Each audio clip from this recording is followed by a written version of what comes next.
Hi Sunflowers, welcome to another celebrity memoir review from me. This is going to be another quick one. My celebrity memoirs, if you are following me, you would know are pretty quick. Short and sweet. I am going to be reviewing Sarah Silverman's memoir, The Bedwetter, Stories of Courage, Redemption, and Pee. I'm guessing the title is just The Bedwetter. Correct me if I'm wrong, if this is just a catchy line that she wanted to put below it. It wasn't apparently catchy. Well, here we go. Looks like I'm reviewing it before the actual review, before I give my classic disclaimers. Anyway, yeah, let's get started. Quick refresh on the disclaimers that I say. The music you're hearing in the background of all my videos, including this one, is from the World Wide Web. I do not own the copyrights for this music.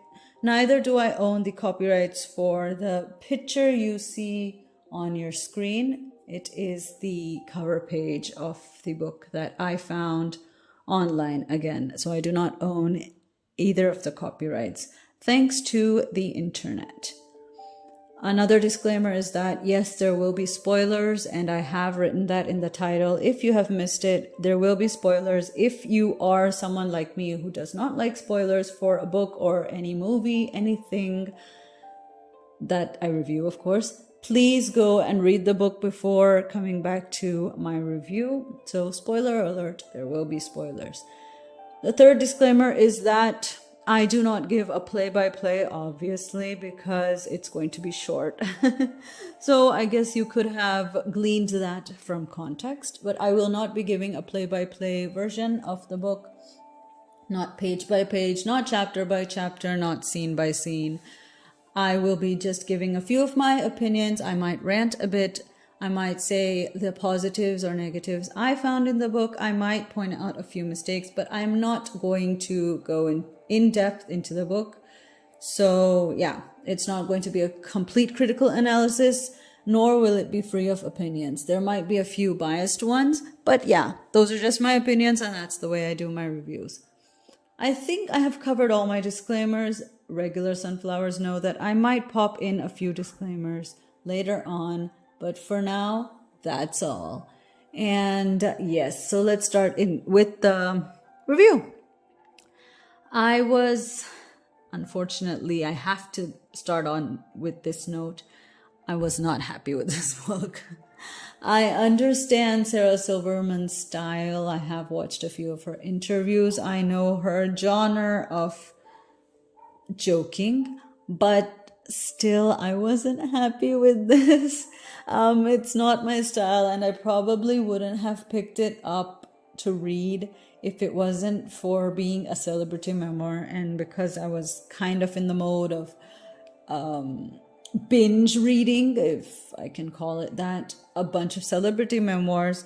That is why I picked it up. Otherwise, if I had seen the title and if I wasn't planning on actually reading something, if I was actually thinking of picking up something that I wanted to read, I would not have picked this up. I'm sorry, Sarah Silverman. I know your humor view and how you do it, but not for me. I'm not even a fan of dark comedy unless if it's really funny. So yeah, coming to that, I was not happy reading this. She is extremely funny. She does tell us the pains of being a bedwetter and how it kind of shaped her life and stuff like that. I did appreciate the fact that it wasn't totally focused on her bedwetting, but it did showcase a few other incidents of her childhood. But again, I wasn't happy with the way she spoke about some people, calling one of her greatest teachers, saying that he looked like a criminal or whatever. Again, apologize if I'm not using the correct terms, but yeah, she did something to that effect. And then she was mentioning about how she was in the writer's room of some comedy set and they would all do inappropriate things, and it was a lot of adult humor. Another disclaimer that I'm doing really late, but I will be including it in the title. This is only for 18 and above. Please do not let your children read this memoir. I'm sorry, it's a lot of adult stuff. It's a lot of graphic things. Not my style. Again, if it's like, even if it's in a story and it goes with the plot, I'm kind of forgiving for it. Not completely, but I'm kind of forgiving for it. But in a memoir, it just didn't fit. I don't know if these are her real life experiences or if she's embellishing and dramatizing it. But too much graphic details, like TMI, please, no.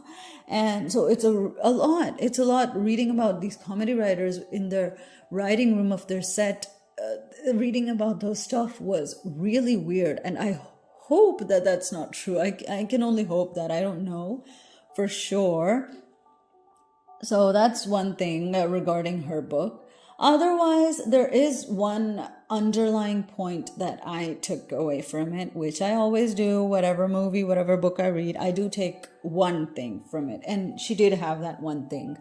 If you are a bedwetter, I think that she is an inspiration to you, to show that even if you're a bedwetter now, one day you can be to the level of Sarah Silverman. And I think that's a thing that we should take from any celebrity memoir. Like, if there's some negative that they want to highlight in their book, the thing that we should take is that, well, they overcame that. Why can't I? And it's not just bedwetting, right? You might find something in your life that you feel is pulling you back, pulling you down, and not letting you succeed in life.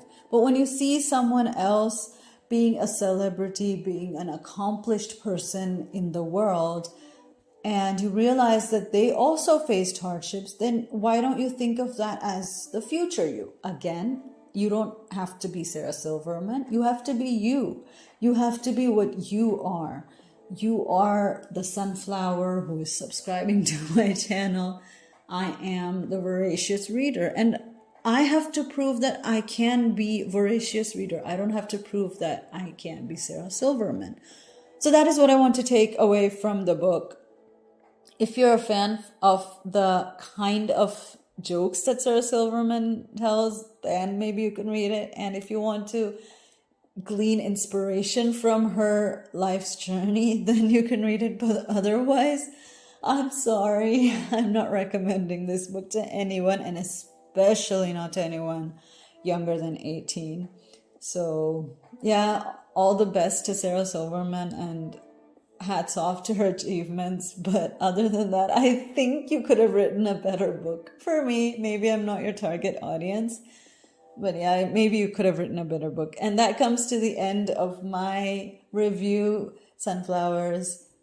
I hope you liked it, and if you did, please share it with your friends, family, colleagues, acquaintances, anyone you feel might like my review.